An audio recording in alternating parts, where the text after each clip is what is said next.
네, 안녕하세요 여러분들, 주식멘토 이선생입니다. 트론 주주 여러분들, 오늘 영상 굉장히 좀 중요합니다. 그래서 오늘 영상 하나로 여러분들의 그 대응 방향이 좀 달라질 수 있지 않을까 이런 생각을 좀 하기 때문에 끝까지 집중을 해서 봐주시길 바라겠습니다. 일단 뭐 우리가 바이오 하면 꿈의 기술이라는 말을 많이 하고, 바이오 한 종목이면은 우리가 큰 수익을 볼 수 있다라는 거 다 알고 있을 겁니다. 하지만 그게 실제로 우리가 현실이 되기까지는 좀 시간이 걸린다라는 거 굉장히 다 많이 알고 있을 거라고 전 생각이 들어요. 그래서 일단은 뭐 펩트론이 2023년 대비했을 때 어마어마한 상승을 했던 건 맞습니다. 4000% 이상의 엄청난 흐름을 보여주면서 시장을 다시 한 번 더 펩트론의 이름을 증명한 부분이 아닐까 생각을 하고요. 그리고 이제 40만 원 벽을 다시 한번 넘어주느냐, 지금 구간에서 30만 원 벽을 넘어주느냐, 지금 이런 모습들을 우리가 좀 생각을 하고 있는데, 지금 30만 원 부근에서 계속해서 밀리면서 많은 분들이 좀 흔들릴 그런 자리라고 생각을 해요. 그래서 우리 여러분들이 저한테 이제 문자를 좀 주시면서, 펩트론이 혹시 이런 서밋 관련된 내용도 끝났는데도 불구하고 아직 안 나오고 그런 소식도 없다 보니까 혹시 문제가 생긴 거 아닐까 이렇게 말씀을 하시는데, 솔직하게 이런 문제가 생겼다라고 할 수 있는 차트가 만들어진 거는 맞습니다. 그래서 걱정이 되실 수 있어요. 하지만 뭐 우리가 기다리고 있는 건 릴리와의 계약인데, 그런 부분 또한 뭐 안 나오니까 걱정이 되실 수 있는데, 거기다가 지금 뭐 릴리와의 본계약을 장담 못 하는데 890억을 뭐 이제 신공장 만들어지는 부분에 있어서 무리수가 아니냐라는 그런 기사까지 나오면서 많은 분들이 지금 좀 흔들릴 수도 있지만, 저는 이거를 좀 완전히 다르게 보고 있어요. 그래서 오늘 영상에서는 단순히 좋다 나쁘다가 아니라 이 기사 뒤에 숨겨진 펩트론의 진짜 의도와 릴리가 왜 14개월 동안 이 회사를 붙잡고 있었는지, 그리고 차트에서 드러나는 세력의 움직임, 이런 부분들을 전부 연결해서 한번 설명드려보도록 하겠습니다. 우리 여러분들께서 영상 시작 전에 하단에 구독과 좋아요 한 번씩 부탁드리도록 하겠습니다. 자, 일단은 우리가 항상 생각해야 되는 거는 이 펩트론에 대한 본질부터 좀 짚고 가야 돼요. 지금 전 세계 시장 자체가 지금 바로 비만이라는 포커싱에 쏘여서 이 시장 자체가 2030년 기준 얼마입니까? 거의 70조 육박을 해요. 그러니까 글로벌 제약 시장 사실상 어때요? 릴리나 노브노가 이 비만 시장을 양분하고 있다고 좀 봐도 돼요. 대표적으로 뭐 잽바운드나 위고비 같은 약들이 시장을 좀 장악하고 있는데, 여기서 아주 중요한 문제가 뭐 있어요.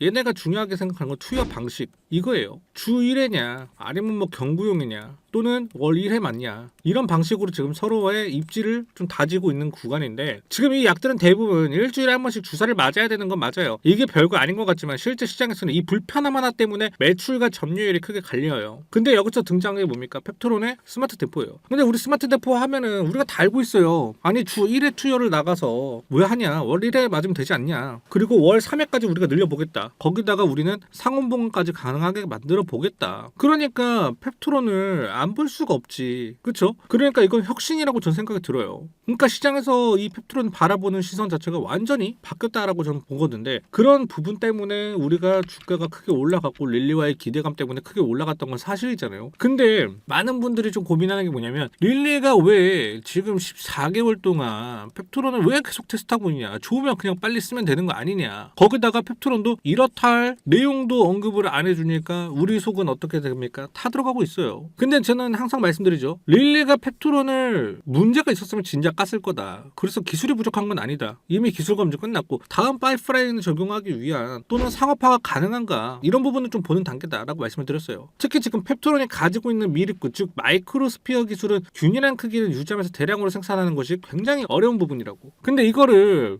릴리 같은 회사에서도 쉽게 해결하지 못하는 부분을 어떻게 했습니까? 펩트론이 가지고 있다라는 거예요. 지금 상황은 이렇게 보셔야 돼요. 그렇기 때문에 릴리가 못 넣고 있는 거라고. 그러면 기술적인 문제는 끝났는데, 지금 이제 남아있는 건 생산하고 이제 공급에 관련된 문제인데, 지금 뭐 890억을 투자를 해서 오송 인공작이 맞나? 왜? 릴리가 계약을 안 했으니까. 이것도 맞는 말일 수도 있어요. 지금 여기 판단해 보면. 근데 이게 좀 이제 핵심으로 좀 들어가면, 자, 오늘 기사가 나왔던 부분에 있어서 본계약도 안 나왔는데 890억 투자 무리수 아니냐? 맞습니다. 표면적으로 보면 리스크인 건 맞아요. 근데 이걸 개인 투자자 시선으로 우리가 바라보면 되는 게 아니라, 기업이 협상하는 과정 중에 하나의 그런 관점으로 좀 보자라고 얘기를 하면, 릴리 같은 회사가 계약을 체결할 때 가장 먼저 확인하는 게 뭐예요? 야, 우리는 예를 들어서 1년에 100개를 만들어야 돼. 예를 들어서요. 1년에 100개를 만들어야 되는데 너네 이거 100개 감당하겠냐, 물량? 펩트론에 던져요. 그럼 펩트론은 어쩔 수 없어. 오송 2공장을 그만큼 규모를 키워야 돼. 그래서 신공장이 들어가는 부분에 있어서 해서 규모를 엄청나게 크게 단지를 만들겠다. 릴리한테 그 얘기를 언급하면서 기사로도 내보냅니다. 그러면은 오송 이 공장 왜 지었겠어요, 여러분들? 생각을 해보세요. 이건 퍼즐이 맞춰진다라는 거니까. 아무리 기술이 좋아도 생산을 못하면 계약 자체가 이루어지겠어요? 말 그대로 여러분들이 걱정하는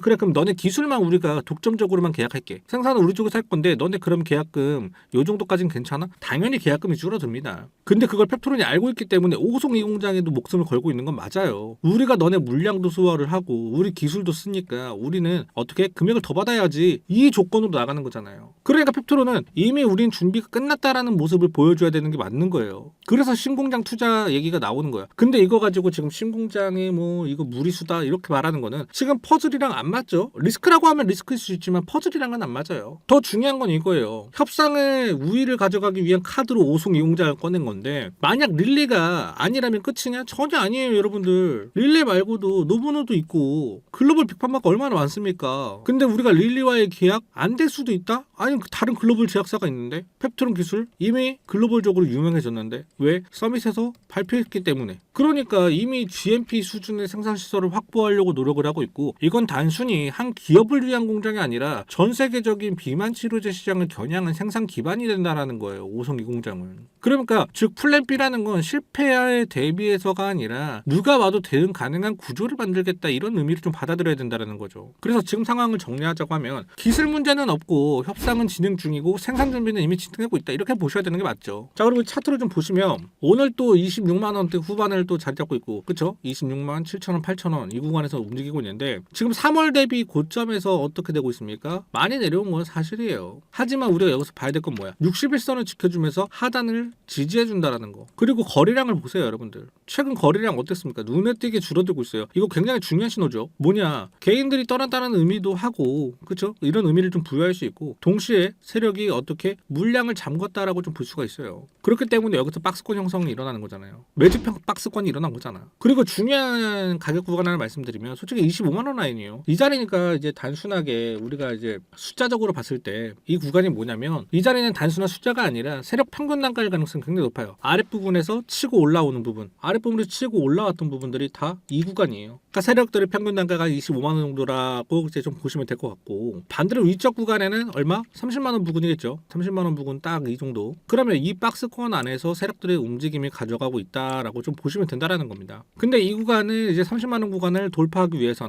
어떻게 거래량이 동반돼서 순간적으로 좀 뚫어줘야 되는 그런 상승이 좀 필요한 건데 아마 이 구간에서는 웬만한 재료로는 30만 원을 이제 뚫기는 어려울 것 같고 뭐가 나와야 되냐? 릴리와의 계약에 대한 그런 언급이 좀 나와야 되지 않을까 이렇게 생각을 하고 있습니다. 이제 주가는 항상 결과보다 솔직히 좀 먼저 움직이는 게 맞죠. 그렇기 때문에 우리가 거래량이라든지 캔들을 보면서 지금이 진입할 타이밍인가 이런 식으로 생각을 하고 그리고 이제 뭐 우리가 10월 평가 종료 때 움직이는 게 아니라 주가는 분명히 그 전에 움직일 것 같아요. 그래서 지금 이 자리는 조정을 들어가는 구간이 아니라 솔직하게 에너지를 계속 응축해 놓고 한 번에 올려보겠다라고 하는 심보가 좀 보인다 이렇게 말씀드릴 수 있어요. 그래서 결론만 말씀드리면 펩트론은 지금 기술 검증 단계를 넘어서 생산 검증 단계로 좀 넘어오지 않았나 저는 이렇게 봐요. 그래서 주가가 흔들리는 건 이상한 게 아니라 저는 지극하게 정상적인 흐름을 가져가고 있다. 여기서 박스권 잡아주는 거 이거 지극히 정상이다 라고 보여요. 하지만 여기서 중요한 건 딱 하나죠. 우리가 어떻게 대응하냐 차이예요. 우리가 본질을 잃어버리지 않고 대응만 어떻게 한다라고 하면은 주가의 차트에 대해서는 올라가건 내려가건 우리 대응만 하면 되니까 뭐 어려운 게 없습니다. 솔직하게 뭐 릴리와의 계약 조건, 신공장 진행 상황 이 두 가지에 따라서 매도 타점과 전략이 좀 달라질 수는 있겠지만 우리 여러분들께서 본질만 흐트러지지 않는다라고 하면 충분하게 대응 가능하신 부분인데 대응이 어렵다라고 하시는 분들 또 이걸 혼자 판단하기에는 정보도 부족하고 타이밍도 어렵다라고 하시는 분들은 제가 실시간 뉴스라든지 뭐 세력 흐름이라든지 정확한 매수 매도 타점까지 100% 무료로 여러분들을 좀 도와드리도록 하겠습니다. 지금 화면에 보이는 번호로 펩이라고 문자 한 글자만 남겨주시거나 하단의 댓글 링크 한 번씩 클릭해 주시면 제가 100% 무료로 최선을 다해서 끝까지 도움을 드리도록 하겠습니다. 자 오늘 영상은 여기까지고요. 우리 여러분들께서 궁금하신 내용이 있다라고 하시면은 링크 한 번씩 눌러주시거나 문자 주시면 제가 답변을 드리도록 하겠습니다.